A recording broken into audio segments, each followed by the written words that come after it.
नमस्कार, ये आकाशवाणी शिमला है। अब आप राजकुमारी चंदेल से प्रादेशिक समाचार सुनिए। प्रधानमंत्री नरेंद्र मोदी ने आज मुंबई के जियो वर्ल्ड कन्वेंशन सेंटर में पहले वर्ल्ड ऑडियो विजुअल एंटरटेनमेंट सम्मेलन वेव्स का उद्घाटन किया। इस अवसर पर उन्होंने कहा कि यहाँ वेव्स शब्द से तात्पर्य है संस्कृति, रचनात्मकता और विश्व से जुड़ने की लहर। उन्होंने कहा कि ये वैश्विक मंच है जो कलाकारों और रचनाकारों के नए विचारों को बढ़ावा देगा। प्रधानमंत्री ने कहा कि वेव्स सम्मेलन में 100 से अधिक देशों के कलाकार, नमो नवेशक, निवेशक तथा नीति निर्माता एक मंच पर साथ आए हैं। वेव्स बाजार पहल की सराहना करते हुए प्रधानमंत्री ने कहा कि ये नमो नवेशकों और रचनाकारों को प्रोत्साहित करेगी। प्रधानमंत्री ने कहा कि वेव्स सम्मेलन में भारत की रचनात्मक ताकत वैश्विक मंच पर उजागर होगी। ये सिर्फ एक्रोनिम नहीं है, ये वाकई एक वेव है, कल्चर की, क्रिएटिविटी की, यूनिवर्सल कनेक्ट की। वेव एक ऐसा ग्लोबल प्लेटफॉर्म है जहां हर कलाकार, हर युवा एक नए आइडिया के साथ क्रिएटिव वर्ल्ड के साथ जुड़ेगा। प्रधानमंत्री ने कहा कि भारत दुनिया की तीसरी सबसे बड़ी अर्थव्यवस्था बनने की राह पर प्रयासरत है और उसके पास विश्व का तीसरा सबसे बड़ा स्टार्टअप सिस्टम है।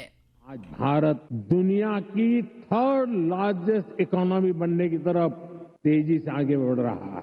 आज Bharat global fintech adoption rate में नंबर 1 है।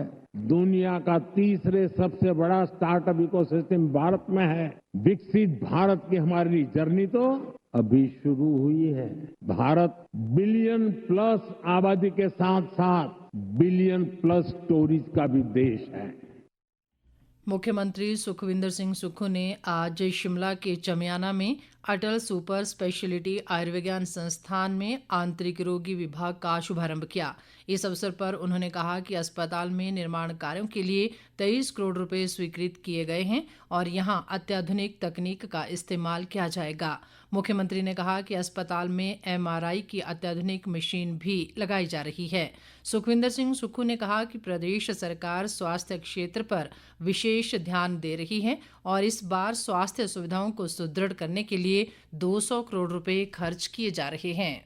इस हॉस्पिटल में और दूसरे हॉस्पिटल में हम हाई एंड मेडिकल टेक्नोलॉजी लगाएंगे। अगले कुछ समय में यहाँ रोबोटिक सर्जरी शुरू कर दी जाएगी, जो प्रदेश की पहली रोबोटिक सर्जरी होगी यहाँ और टांडा में। और जो MRI है यहाँ, वहाँ लेटेस्ट MRI हमने स्वीकृत की है और उसके अलावा MRI की जो हमने 3 टेस्ला है वो टांडा में भी स्वीकृत की है, हमीरपुर में भी स्वीकृत की है और नेर चौक में भी स्वीकृत की है। मेडिकल टेक्नोलॉजी पर हमारी सरकार ने इस वर्ष कम से कम 200 करोड़ रुपया खर्च करने का प्रावधान किया है और आने वाले समय में जो जोनल हॉस्पिटल है, रीजनल हॉस्पिटल है, उसमें भी मेडिकल टेक्नोलॉजी को अपग्रेड किया जाएगा। हमारा प्रयास है कि हम मेडिकल क्षेत्र को वर्ल्ड क्लास बनाएं और इस दिशा में मैंने विधानसभा में एश्योरेंस भी दी है कि 1 साल के बाद हमारे मेडिकल जो पर्टिकुलर हॉस्पिटल, उसमें हम हाई एंड मेडिकल टेक्नोलॉजी और अच्छी सुविधा उपलब्ध करवाएंगे।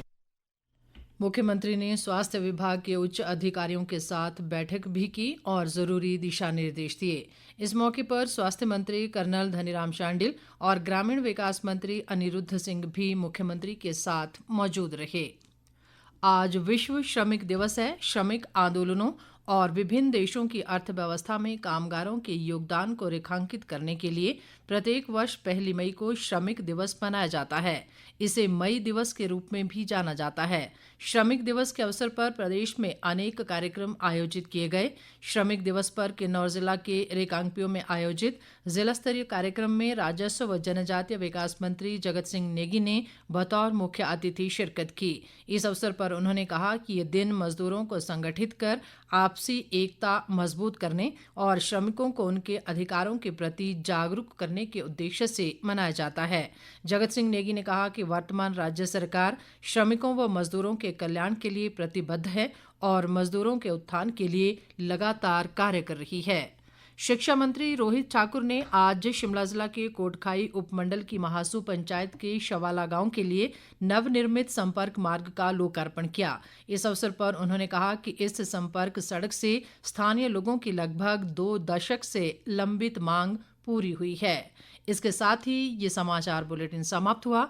हमारा अगला बुलेटिन आप सुन सकते हैं शाम 7:45 पर। नमस्कार।